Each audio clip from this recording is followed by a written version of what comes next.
दोस्तों, भगवान ने हम सब की रचना की है और अपने अपने स्वभाव दिए हैं। हर मानव की अपनी अपनी पर्सनैलिटी होती है। कई होते हैं जो बड़े शरीफ दिखते हैं, बहुत अच्छे होते हैं, बहुत सम्राट होते हैं। कई होते हैं जिनको देख के ही आप कहते हैं भाई इससे दूर रहो, नफरत सी हो जाती है। और कई इतने मृदुभाषी होते हैं कि आप उनसे मिलने को लालायित रहते हैं कि कब ये शख्सियत आपको मिले और कब इनके साथ बैठ के आपको दो जो है लफ्ज प्यार के, सच्चाई के, ईमानदारी के सुनने को मिले। आज जिस पर्सनैलिटी की मैं बात करने जा रहा हूं वो ऐसी ही ब्यूटीफुल पर्सनालिटी के मालिक है। गूफी जी, सबसे पहले आप मेरा परिचय कराएं, उससे पहले मैं आपका परिचय लोगों को करवा देना चाहता हूँ। गुरु द्रोण को मामा शकुनी का प्रणाम। बहुत अच्छा लगा आप आए। यदि गूफी पेंटल जी ने महाभारत में मुझे द्रोणाचार्य का रोल नहीं दिया होता तो शायद आज मैं दर्शकों के बीच इस तरह बात नहीं कर रहा होता। दोस्तों, गूफी जी की एक खासियत मैं आप लोगों को बताना चाहता हूं कि जब महाभारत की कास्टिंग हो रही थी उस वक्त इतनी सुविधाएं नहीं थी जो आज है। आज लोग वीडियो बना लेते हैं, कहीं पे भी लोड कर देते हैं, कहीं पे भी दिखा देते हैं, कहीं भेज देते हैं व्हाट्सएप पे, ईमेल पे भेज देते थे। पहले ना ईमेल की सुविधा थी, ना व्हाट्सएप की सुविधाएं थी। ये सारी सुविधाएं नहीं थी हमारे पास। कलाकार के पास सिर्फ एक फोटोग्राफ्स होती थी और फोटोग्राफ डिसेप्टिव्स होते हैं। फोटोग्राफ से आपको किसी कलाकार के टैलेंट के बारे में नहीं पता लगता है कि वो कितना टैलेंटेड है। लेकिन गूफी जी ने जब महाभारत की कास्टिंग की तो उन्होंने एक एक हीरे को चुन चुन के निकाला और सबको एक अच्छे रोल दिए, एक अच्छा किरदार दिया, एक अच्छा कैरेक्टर दिया और सभी कलाकारों ने, महाभारत की सभी स्टार कास्ट ने बहुत अच्छा परफॉर्मेंस किया। अच्छा, ये बताइए गुरु कि आपकी एंट्री कैसे हुई? मतलब आप जो महाभारत परिवार जो मेकर्स थे उनके परिवार, उनकी फैमिली के साथ कैसे जुड़े और कैसे इस प्रोजेक्ट में आपको एक हिस्सा बना दिया गया? हमारी यात्रा जो अपने करियर की, जो टेलीविज़न की शुरू हुई थी, एक्चुअली मैं उससे पहले आया था और मैंने 3-4 फिल्में बतौर हीरो की थी। क्षमा, ईंट का जवाब पत्थर, औरत का इंतकाम, कई सारी फिल्में की थी। और उसी दौरान गूफी पेंटल जी महाभारत की कास्टिंग कर रहे थे बी आर चोपड़ा के प्रोडक्शन हाउस में। और एक दिन दोपहर का वक्त था जब मुझे कॉल आई गूफी जी की और गूफी जी ने कहा कि सुरेंद्र, क्या तुम ऑफिस आ सकते हो? तो करीब दोपहर का 2 बजे का समय था। मैंने कहा जी मैं आ जाता हूँ। कब तक आते हो? मैंने कहा जी मुझे 1 घंटा लगेगा, करीब 4 बजे तक मैं आपके ऑफिस पहुँच जाऊँगा। और मैं करीब 4 बजे गूफी जी के ऑफिस में पहुँच गया था। गूफी जी ने बड़े ही वार्म वेलकम करके मुझे बिठाया, सम्मान दिया और उन्होंने कहा कि भाई तुम्हारे लिए बस महाभारत में एक रोल बचा है, एक। तो मैंने गूफी जी का कौन सा रोल है? तो उन्होंने कहा कि द्रोणाचार्य का। दोस्तों, द्रोणाचार्य का नाम सुनते ही मेरे तन बदन में आग लग गई थी। मैंने कहा मैं हीरो बनने आया हूँ और गूफी जी मुझे एक बूढ़े का रोल दे रहे हैं। मेरा तो करियर शुरू होते ही मेरी सारी उम्मीदों पर पानी फिर जाएगा। जो मैं बनने आया था वो बन नहीं पाऊंगा। मैं तो हीरो बनने आया था और ये मुझे बूढ़े का रोल दे रहे हैं। तो मैं थोड़ी देर तो बात की उनसे, फिर मैंने कहा अच्छा गोफी जी मुझे आज्ञा दीजिए, मैं चलता हूँ आपके ऑफिस से। बोले अरे बहुत अच्छा रोल है, तुम एक बार इसको सुन लो, ये है वो है। उन्होंने बहुत सारी बातें घुमाने की कोशिश की, लेकिन मैं अपनी बात पे अटल था। मैंने उनका ऑफिस छोड़ दिया। तो बोले अगर यहाँ तक आए हो तो चोपड़ा साहब से मिलते जाओ। मैंने कहा नहीं, जब मुझे रोल करना ही नहीं है तो मुझे मिलने की क्या आवश्यकता है। और मैं ऑफिस से नीचे उतरा तो पीछे एक आदमी दौड़ता हुआ आया, बोला सर आपको बड़े चोपड़ा साहब ने बुलाया है। और चूँकि 200 पहले डायरेक्टर्स की बहुत बड़ी एक अहमियत होती थी, बहुत बड़ा सम्मान होता था, उनके खिलाफ हम कोई बात नहीं कर सकते थे और ना ही उनकी डिसरिस्पेक्ट कर सकते थे। जब कोई भी कलाकार सेट के ऊपर जाता था तो सबसे पहले डायरेक्टर के चरणों को हाथ लगाता था, तब वो सेट के ऊपर जाता था। इतना बड़ा सम्मान होता था डायरेक्टर से। तो जब बड़े चोपड़ा साहब ने बुलाया, उन्होंने कहा बी आर चोपड़ा, इतना बड़ा नाम, इतना बड़ा सम्मान। तो मैंने कहा चलो शायद उनके दिल में कुछ आया हो मेरे लिए, कुछ और अच्छा सा कोई रोल मेरे लिए सोच रहे हैं। तो मैं गया अपने घर में। चोपड़ा साहब का एक केबिन था जहाँ वो बैठे हुए थे और चारों तरफ राइटर्स बैठे हुए थे, एक कॉन्फ्रेंस टेबल जैसी थी। और उन्होंने मुझे बड़े ध्यान से देखा और पूरे ध्यान से देखने के बाद उन्होंने कहा कि ये रहा मेरा दोस्त।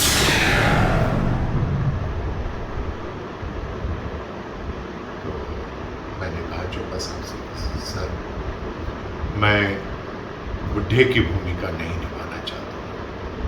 राही साहब वहीं बैठे हुए थे, राही मासूम सज्जन हमारे महाभारत के राइटर थे। उन्होंने तुरंत रिएक्ट किया मेरी बात को।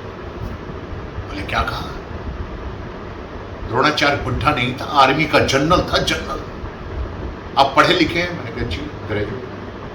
पढ़े लिखे हैं और इस तरह की बातें करते हैं। हर महाभारत का हर किरदार हीरो है, हर कैरेक्टर हीरो है। और उन्होंने मुझे बड़ी डांट लगाई और मैं नया नया था, उस वक्त मेरे आंखों में आंसू आ गए क्योंकि मुझे इतनी डांट खाने की आदत ही नहीं थी उससे। और उसी वक्त चोपड़ा साहब ने अपने पुत्र रवि चोपड़ा साहब, कुकी के नाम से बुलाते थे, कुकी को बोले कुकी ये रहा हमारा द्रोणाचार्य। तो बोला डैडी क्या मैं इनका स्क्रीन टेस्ट ले लूं?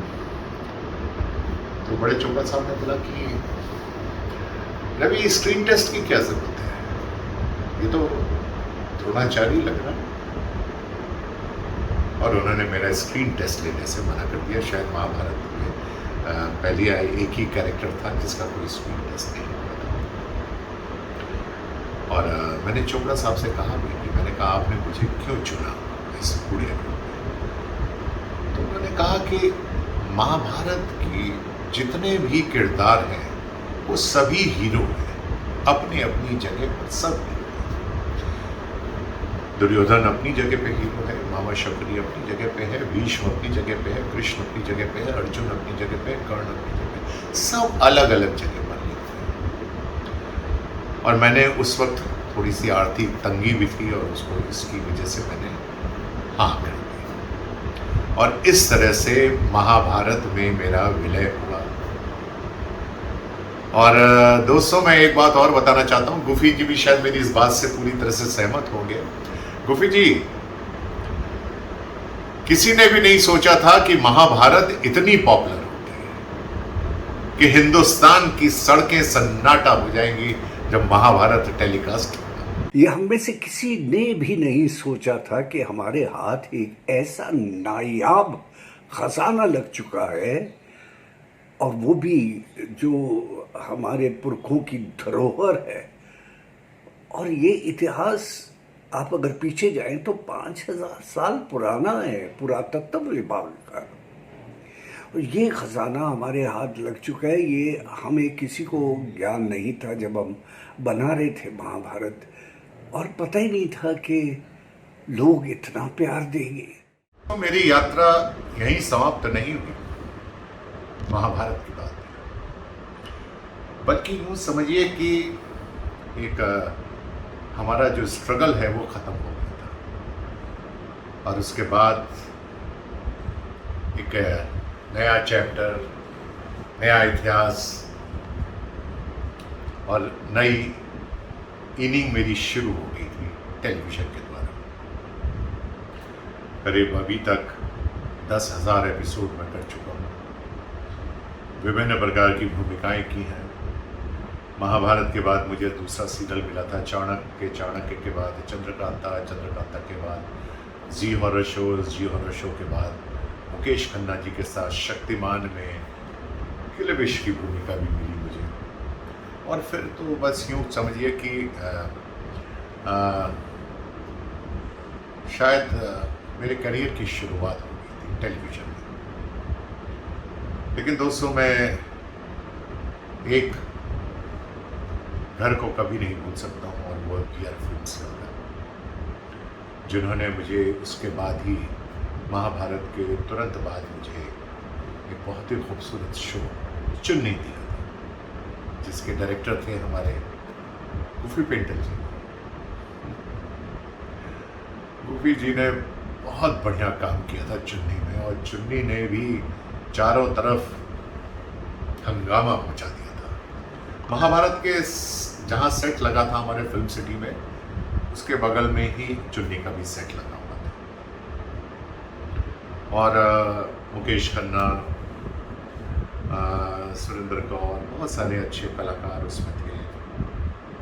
और एक महत्वपूर्ण फादर की भूमिका मैंने भी की थी उसमें। रीना उसमें मेरी बेटी बनी थी, और गुफी जी ने डायरेक्शन किया था। बहुत ही खूबसूरत शो बनाया था उन्होंने, और बहुत ही चर्चित शो रहा टेलीविज़न के ऊपर। बस यूँ समझिए कि फिर जो शुरुआत हुई, तो फिर उसके बाद PR फिल्म्स ने फिर मुझे एक बहुत अच्छा शो दिया, औरत, और जिसमें मुझे एक ठाकुर की भूमिका मिली, और उसने फिर इतिहास लिख दिया दोस्तों। और उसमें मेरी मूछें, मेरी एक रौबदार एंट्री, एक ठाकुर की, एक जमींदार की, एक सरपंच की, इस तरह की भूमिकाएं मेरे जीवन में आनी शुरू हो गई। तो माइथोलॉजी से मेरा पीछा छूटा, और मैं सोशल सीरियलों में आना शुरू हो गया वहाँ से। लेकिन मेरी जो पहचान बनी है, वो बनी है औरत के बाद, क्योंकि सोशल सेटअप में मैं आना शुरू हो गया दोस्तों। और PR चोपड़ा साहब, रवि चोपड़ा साहब के जो भी धारावाहिक बनते रहे, उसमें मैं एक अहम भूमिका निभाता रहा शुरू से। दोस्तों, मैं एक बात ज़रूर बताना चाहूँगा, आज हमारे बीच में PR चोपड़ा साहब नहीं है, रवि चोपड़ा साहब भी नहीं है, लेकिन रवि चोपड़ा साहब जैसा इंसान, ऐसा डायरेक्टर, ऐसा बेटा, ऐसा पिता, न भूतो न भविष्य, न ऐसा इंसान पैदा हुआ है, ना होगा। मैं अभी एक फिल्म कर रहा था, जोधा, पर मेरे यार ऋतिक रोशन साहब थे, सोनू सूद थे, और ऐश्वर्या राय जी थे उसमें। बहुत अच्छे अच्छे कलाकार थे उसमें। और उसके लिए जब मुझे उन्होंने फाइनल किया था चित्तौड़ के राजा के लिए, राणा उदय सिंह के लिए, तो मैंने उनसे यही कहा था कि सब मेरे पास समय का अभाव है। तो उन्होंने बोला हम मैनेज कर लेंगे। आशुतोष गवारीकर जी जो हमारे डायरेक्टर थे, हम मैनेज कर लेंगे। तो दोस्तों, मैं आपको ये बताना चाहता हूँ कि मैं जयपुर जाता था दिन में शूटिंग करने, फिर मैं रात में बॉम्बे आ जाता था, शाम की फ़्लाइट पकड़ के जयपुर से, और फिर रात भर यहाँ शूटिंग करता था, फिर सवेरे की फ़्लाइट पकड़ के फिर जयपुर पहुँच जाता था। ऐसे करके मैंने करीब 10 दिन तक काम किया, 10 दिन तक। और फिर एक समय ऐसे भी था कि आपके पास डेट्स ही नहीं थी गुरुदेव, याद है? भाई 12 शो मेरे चल रहे थे, बैक टू बैक चलते थे, बैक टू बैक, एक खत्म होता था दूसरा शुरू हो जाता था। तो काम की मुझे कभी कोई कमी रही नहीं है, और काम ने कभी मुझे नहीं छोड़ा, और मैंने कभी काम को नहीं छोड़ा, ऐसा रहा। गुफी जी 2 इंसिडेंट मेरे जीवन के ऐसे हैं जो बहुत ही खूबसूरत लम्हे हैं, वो मैं कभी भूल नहीं सकता हूँ। और एक है वो जब पहली बार हमारे सुपरस्टार अमिताभ बच्चन जी के साथ हमें काम करने का मौका मिला था खुदा गवाह फिल्म में। और हम जयपुर में गए हुए थे और वहाँ हम लोग किले पे बैठे हुए थे और वहीं हमारी बातचीत हुई थी अमिताभ बच्चन जी से। पहली बार हमें सौभाग्य मिला था उन्हें देखने का, रूबरू होकर देखने का। और वो एज ए कलाकार भी मुझे मेरे लिए एक बहुत प्राउड मोमेंट था। और I was a great fan of Bachchan साहब, वो भी एक बहुत बड़ा मोमेंट था मेरे लिए। और वहाँ पे मैं देखा था कि जब शूटिंग चल रही थी तो पीछे खड़े होकर कुछ लोग चिल्ला रहे थे द्रोणाचार्य द्रोणाचार्य द्रोणाचार्य। और उन दिनों महाभारत बहुत पॉपुलर थी। तो बच्चन साहब ने मेरी तरफ मुड़ कर देखा, बोले ये आपकी ऑडियंस है? मैंने कहा जी सर, ये मेरी ऑडियंस है टेलीविज़न वाली। बहुत हंसे, बोले भाई आपकी ऑडियंस यहीं नहीं, हमारे घर में भी बहुत है और हमारे घर में नियमित रूप से महाभारत देखी जाती है। और उस जब महाभारत आती है तो उस टाइम पर हमारे महाराज जी जो हैं, जो खाना बनाने वाले हैं, वो भी महाभारत बैठ के देखते हैं। यदि मैंने उस वक्त चाय भी मांग ली है तो मुझे चाय नहीं मिलती है। और वो बच्चन साहब के मुंह से ये बातें सुनकर मुझे बहुत अच्छा लग रहा था, बड़ी खुशी हो रही थी। और मेरे लिए, हर कलाकार के लिए मैं ये कहूँगा कि बड़ा प्राउड मोमेंट होता है। दूसरा मोमेंट था जब मैं पाली हिल में अपने बच्चे को लेके एक बर्थडे पार्टी पे गया था। तो उन्होंने कहा 2 घंटे बाद आइएगा। तो मैंने कहा 2 घंटे कहाँ जाऊँ, मैं यहीं बिता लेता हूँ। मैं वहीं पे कुर्सी डाल के उनके घर के बाहर बैठ गया था। तो मैंने कहा दिलीप साहब और सायरा बानू जी आए वहाँ पर। और मैं उनके रिस्पेक्ट में खड़ा हो गया था, प्रणाम किया मैंने उनको। तो दिलीप साहब और सायरा बानू जी निकल गए, हमें देख कर निकल गए आगे। उन्होंने हमारे प्रणाम को स्वीकार करते आगे निकल गए। आगे निकलने के बाद दिलीप साहब ने पीछे पलट कर देखा और मुड़ कर आए मेरे पास, बोले भाई तुम वही हो ना, 2 बेटियों के पिता। दोस्तों मैं आपको बता दूं, 2 बेटियों के पिता का एक शो आता था शगुन करके स्टार प्लस पर, जो बहुत पॉपुलर था, जिसमें मैंने एक पिता की भूमिका निभाई थी। मैंने कहा जी सर मैं हुई हूँ। अरे भाई आप तो बहुत ही उम्दा एक्टर हैं। एक हिंदुस्तान के लेजेंड के द्वारा इस तरह के शब्द सुनना मेरे लिए ऐसा था कि या तो मैं वो सपना देख रहा हूँ या मेरे लिए कोई ड्रीम है।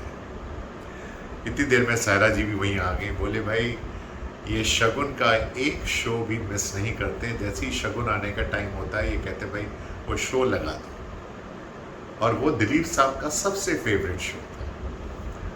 और उसके बाद हमारी मुलाकातें कुछ बहुत ज़्यादा बढ़ गई और मैं अक्सर उनके से मिलने उनके घर जाया करता था, मिलता था और बहुत सारी पुरानी अपनी बातें बताते थे, बहुत सारी हमारे साथ गुफ्तगू करते थे। लेकिन एक लेजेंड से मिलना मेरे लिए बहुत बड़े सौभाग्य की बात थी। और मैं अपने आप को बहुत भाग्यशाली कलाकार कहूँगा कि मैं दिलीप साहब जैसे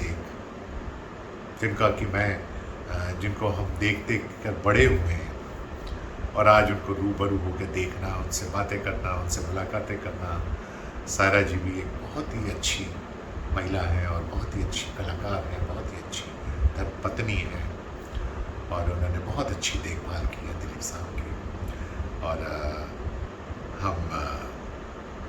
मेरे लिए बहुत बड़े सौभाग्य की बात है, मैं यही कहूँगा। ये ऐसे हमारे समय भी हुआ था। मुझे याद है कि BR हाउस में चुन्नी की शूटिंग चल रही थी।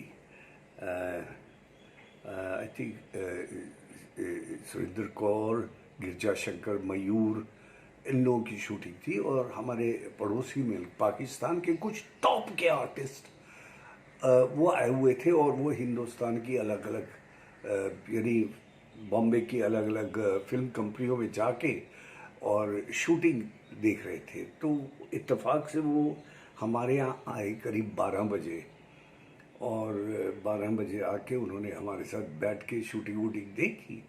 उसके बाद कोई 2 बजे हमने उन्हें इनवाइट किया कि आइए हमारे साथ खाना खा लीजिए।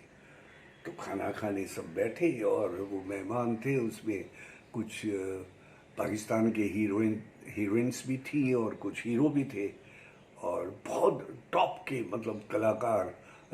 ये मैं अर्ली 90s की बात लेट 80s की बात कर रहा हूँ और वो कलाकार बहुत टॉप के थे। तो बैठे हुए थे, हम सब खाना खा रहे थे कि अचानक हम में से ये हुआ कि हमारे देश के वो महान आर्टिस्टों की बड़ी प्रेज़ करने लगे। देव साहब बहुत अच्छे हैं, राज कपूर बहुत अच्छे हैं, और अशोक कुमार बहुत अच्छे हैं, दिलीप साहब का तो क्या ही कहना। तो कहीं हमारे यहाँ एक विष्णु शर्मा जो कृष्ण के पिता बने हैं, तो वो भी हमारे साथ शूटिंग कर रहे थे। तो उनके मुंह से कहीं निकल गया कि मैं समझता हूँ कि शायद दिलीप साहब जो है थोड़ा ओवररेटेड नहीं है। ओहो, वो जो पाकिस्तानी कलाकारों को जो बुरा लगा, और वो टेबल की कुर्सी के ऊपर ही खड़े हो गए। कहते आपको ये हक किसने दिया कि हमारे फेवरेट वर्ल्ड के फेवरेट स्टार को आप इस तरह बोलते? ओवररेटेड कैसे? दिलीप साहब इज एक्टिंग के प्रिंसिपल हैं, दुनिया को सिखा सकते हैं व्हाट इज एक्टिंग, और आप ऐसे कह रहे हैं। तो इतना प्यार हमारे हिंदुस्तानी आर्टिस्टों के साथ हर एक को है कि मज़ा आ गया उस दिन। तो बहस सुन के ही मज़ा आ गया कि देखिए हमारी कदर बाहर के मुल्कों में इतनी ज़्यादा है कि हमें गर्व होता है। आपने हमारे साथ एक प्ले भी किया है, महाभारत, जो पुनीत इस्सर साहब ने डायरेक्ट किया है। बहुत ही खूबसूरत प्ले है वो, और जिसमें आपकी भूमिका तो मुझे याद है कि आज भी थिएटर में जब आपकी सिर्फ एंट्री होती है तो लोग तालियां बजाने लगते हैं। और पुनीत इस्सर साहब ने बहुत बढ़िया प्ले बनाया, बहुत अच्छा काम भी किया उन्होंने। Is a fantastic man and A fantastic human. मेरे तो बहुत अच्छे मित्रों में से हैं, मैं तो उनको बहुत प्यार करता हूँ। गूफी जी ने अपने YouTube प्रोग्राम में एक मुलाकात गूफी पिंटल के साथ में इन्होंने बड़े अच्छे अच्छे टॉपिक लेकर आते हैं, मैं सभी देखता रहता हूँ इनके। अभी इन्होंने इज़राइल के बारे में बड़ा अच्छा बोला था, जिसमें स्वरा भास्कर के बारे में भी बताया था कि बिना जाने पहचाने, बिना ज्ञान के, अधूरा ज्ञान बड़ा ख़राब होता है, बड़ा नुकसानदायक होता है। और मैं आपका एक बड़ा अच्छा प्रोग्राम मैं देख रहा था गूफी जी, जिसमें आपने कहा था कि बोलने की आज़ादी सबको है और कहने की भी आज़ादी सबको है। हमने अपनी आज़ादी का अलग ही मतलब ले लिया है गुरुदेव। ये वो आज़ादी नहीं रही जो हमें हमारे पूर्वजों ने दिलाई है। भगत सिंह और आज़ाद जिसमें शहीद हो गए, सुखदेव गए, कई लोग गए। ये वो आज़ादी नहीं है, ये कुछ और ही है। सबसे बड़ी बात यह है कि सबसे जो है रिस्पॉन्सिबल शहर का अगर नागरिक होता है तो वो है चौथा स्तंभ। और आप हमारे चौथे स्तंभ को देख लीजिए, कैसे चिल्ला चिल्ला कर बहस करते हैं टीवी पे। ऐसे लगता है जैसे पड़ोसी देश पाकिस्तान के साथ वॉर छिड़ गई हो, जंग चल रही है, तोपें चल रही हैं। ये क्या तरीका है? कोई सभ्यता है? गूफी जी, मैं कभी ये नहीं कहता हूँ कि मुझे कौन सा अवार्ड मिला या कौन सा अवार्ड नहीं मिला। हिंदुस्तान के अंदर, शायद टेलीविज़न के अंदर जितने भी अवार्ड बने हैं अभी तक, वो सभी सब मिल चुके हैं, करीब करीब मिल चुके हैं। और उससे ज़्यादा मुझे चिंता भी नहीं है और मैं चाहता भी नहीं हूँ, क्योंकि मुझे ऐसा लगता है सबको चांस मिलना चाहिए। सबको नई नई प्रतिभाएं आ रहे हैं, नए नए टैलेंटेड लोग आ रहे हैं,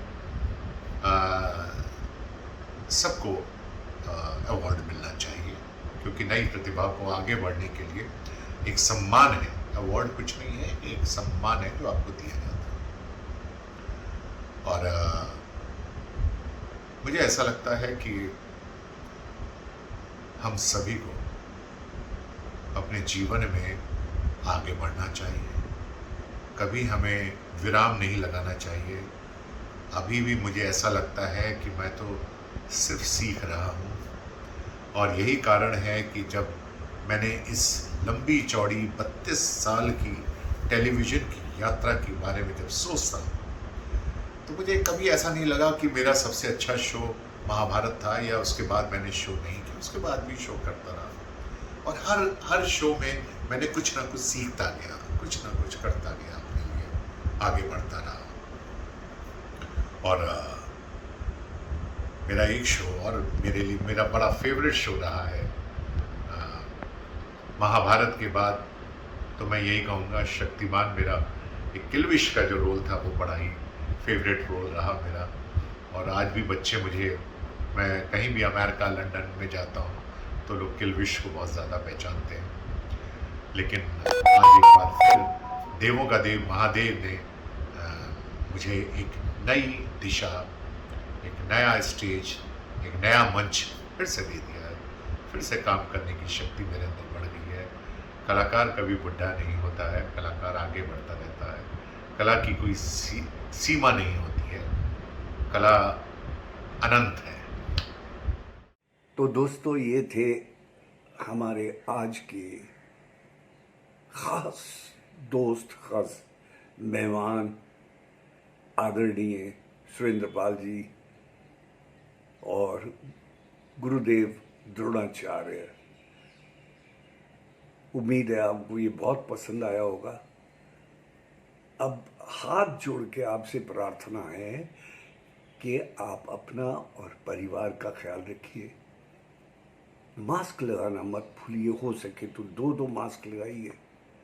सोशल डिस्टेंसिंग रखिए, सैनिटाइजर यूज़ कीजिए, और अगर हो ना सके तो घर से बाहर मत जाइए। Corona is bad for our society on the whole, for our children. और यही नहीं, उसके बाद बहुत सी दूसरी बीमारियां इसके बाद भी आ रही हैं। तो लड़िए, लेकिन घर बैठ के लड़िए। शुक्रिया।